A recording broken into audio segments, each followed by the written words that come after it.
story, and some of them deserve to be told. ETF Stories from Resilient Advisor brings you some of the most interesting stories from the world of ETFs. Learn more by visiting etfstories.com. Going independent is incredibly rewarding, but most advisors don't end up in the best place for their business.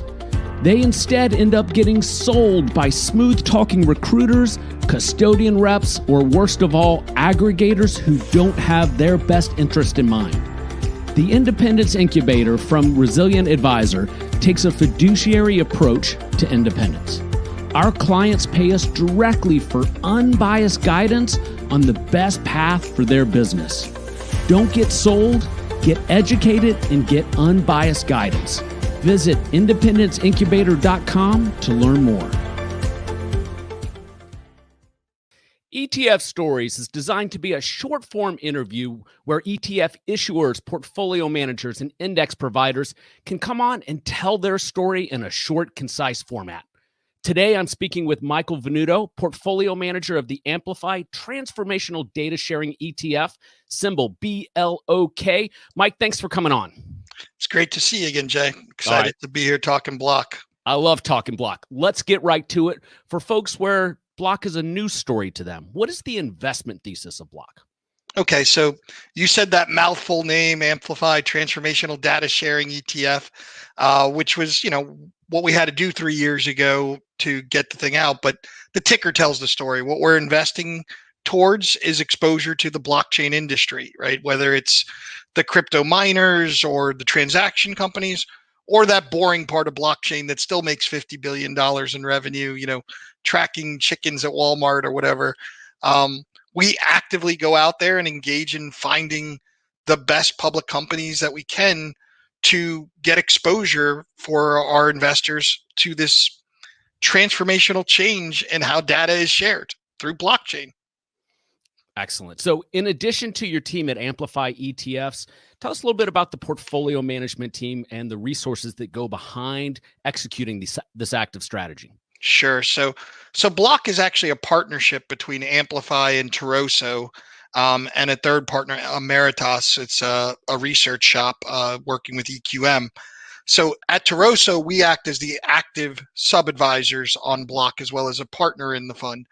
The Taroso team leading the portfolio construction and security selection for BLOK is myself, Mike Venuto, as the CIO, and Dan Weisskopf. We call him the ETF professor. He's really the one who's out there meeting with the managements, talking with Michael Saylor, talking with Michael Novogratz.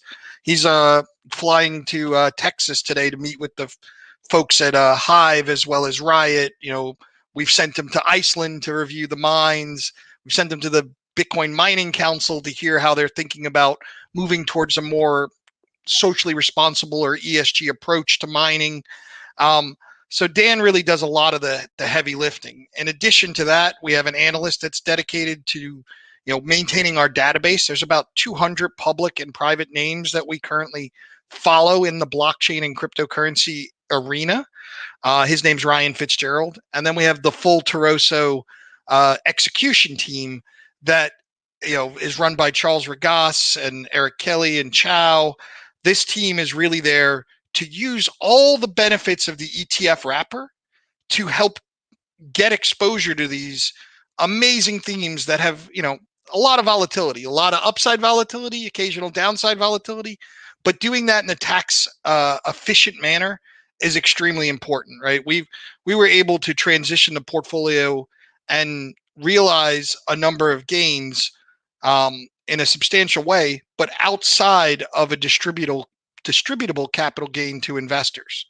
All of those components come together to have the team behind BLOK. I got to tell you, longtime viewers of the show know my passion behind the ETF-friendly nature or the tax-friendly nature of these ETFs. Nowhere is that more applicable than in a high-growth industry like this. So let's dig into the investment process you and your team go through for BLOK. Sure. So the first thing that we're really looking for is exposure to blockchain industry. Unfortunately, there's not some easy process to that, right? You can't just go into Morningstar or FactSet or Bloomberg and press a button and say, show me all the blockchain names. Um, and to that end, the first and most important thing to deciding exposure is nomenclature, defining it, right? So we break every company in our 200 name database into one of our 7 segments. So the segments can be things like, well, the largest segment today is what we call on-ramps or transactional businesses. These are the companies that are taking TradFi, traditional finance, and connecting it with blockchain and decentralized finance. Then you have the miners. That one's pretty obvious. These are the ones furthering the chain. There's also venture companies, conglomerates. There's what we like to call exposure, right? We think of Bitcoin as the largest public blockchain out there. So we want exposure to that, and we set that as a segment that we get through various different securities. Once we have that, we decide how much in each segment we want to be in, and then we rank our positions as core or non-core. Core position is going to get a 3% weight. We'll allow it to float up to around 5. And non-core is going to get about a 1.5% weight that will allow to float up to about a 3. And that's really all there is to it, right? It's security selection. That's the most important part. That trust but verify concept of making sure that everything is kosher with the balance sheet and the reality of the business, and then fitting that into the structure of segments and weights and core and non-core. Well, I got to tell you, Mike, before we get into talking about some of the holdings, I want to tell you a story. Yesterday, I went to my local community credit union, and I was simply closing an account with $600 in it and moving it over to an account within the bank. And I have been a member there for about a decade. It took me an hour, 4 signatures, and 2 approvals from people going up the food chain. And I just sat there during the whole time and thought, this industry is going to get crushed by the blockchain and all the technologies that are coming. And there are some really exciting stories out there. I did not know there were 200 companies that are up for consideration for this ETF. So let's talk about some of the holdings that really you have your eye on now in the portfolio. Okay. So the hot names that everybody was talking about earlier this year during the bull run were all the miners, right? Hive, which is Frank Holmes's company. Ironically, he's also the man behind Jets, the Jets ETF. So, it's interesting, all the crossovers between ETFs and blockchain, as well as Riot and Mara and CleanSpark and Argo. These names are very much like the gold miners are to gold. When there's a run, they run harder. When there's a drop, they tend to drop faster. That said, at their current run rate and the current price of Bitcoin, crypto in general, they're going to be generating about $22 billion a year in revenue. To put that in context, the entire ETF industry in the US only generates about 11 billion in revenue. So these crypto miners are almost twice the size of, BlackRock, Vanguard, State Street, and all of us combined. So those are very interesting. Over the last couple of months, we've done a transition and focused more on transactional businesses, right? So Coinbase coming public. There's a company called Mogo that we're extremely excited about. It's a fintech firm in Canada that also is a major shareholder in CoinSquare, which is kind of the Coinbase of Canada.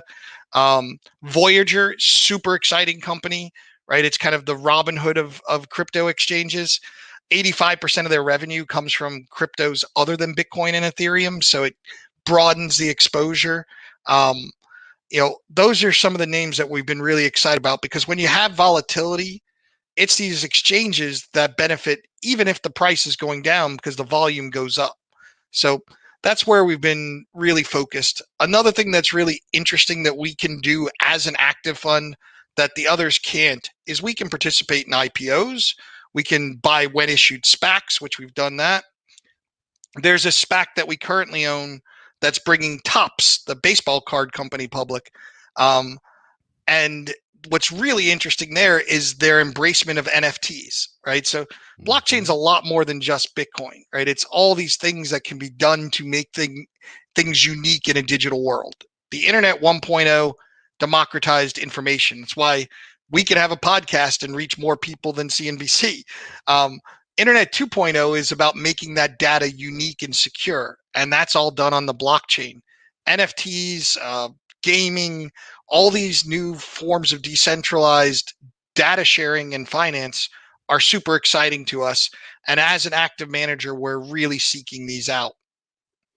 So let's talk about positioning in a portfolio. And this is always, it's the $1 million question for financial advisors who are trying to figure out how to add this to a portfolio.